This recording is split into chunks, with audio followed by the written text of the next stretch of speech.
everyone, and welcome back to the second episode of Martin Luther Moments. As you may remember from last week, we were in Eisleben, Germany, where we saw Martin Luther born and baptized into the Christian faith as a Roman Catholic. So it's there that we'll continue our story today. In 1484, less than a year after Martin was born, his family moved 6 miles northwest of Eisleben to the largest town in the territory called Mansfeld, a region rich in minerals and covered with mines. Due to the hard work of his father, the Luthers quickly became one of the most respected families in town. However, Hans knew how difficult a life in mining was and wanted something better for his son. So when Martin was 7 years old, he was enrolled in the local Mansfeld Latin school. It was here that Martin was taught the 10 Commandments, the Lord's Prayer, and even some parts of the Bible. However, students were only allowed to read the parts of the Bible used in worship services, all of which was in Latin, of course. It was a harsh and unforgiving environment, and students who fell behind were even forced to wear a dunce cap or a donkey mask. Not to be confused with the bird mask, worn by doctors during the Black Plague to protect them from the overwhelming stench of rotting flesh.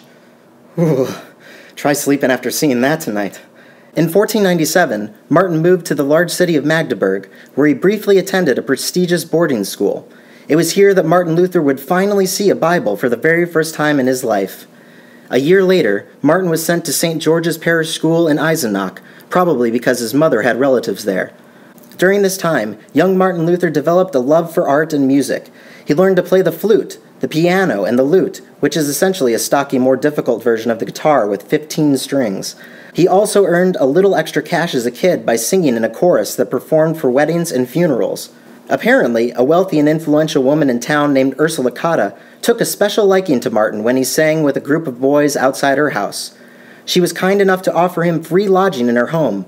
In exchange, Martin tutored her son and was able to devote even more time to his studying.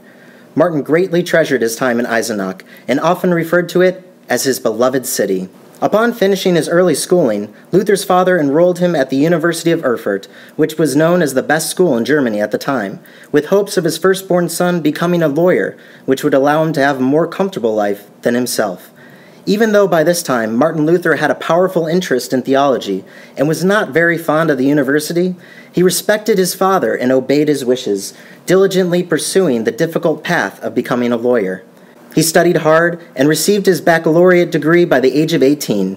He then continued schooling and at the age of 21 graduated with his master's degree in January of 1505. By May, he entered law school and began the difficult task of memorizing all the laws of the time. As desired by his father, Martin Luther was finally on his way to becoming a lawyer.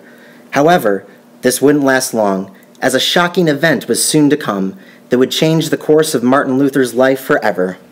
Well, unfortunately, that's all the time we have left for today, but things are about to get exciting, so be sure to check in again next week.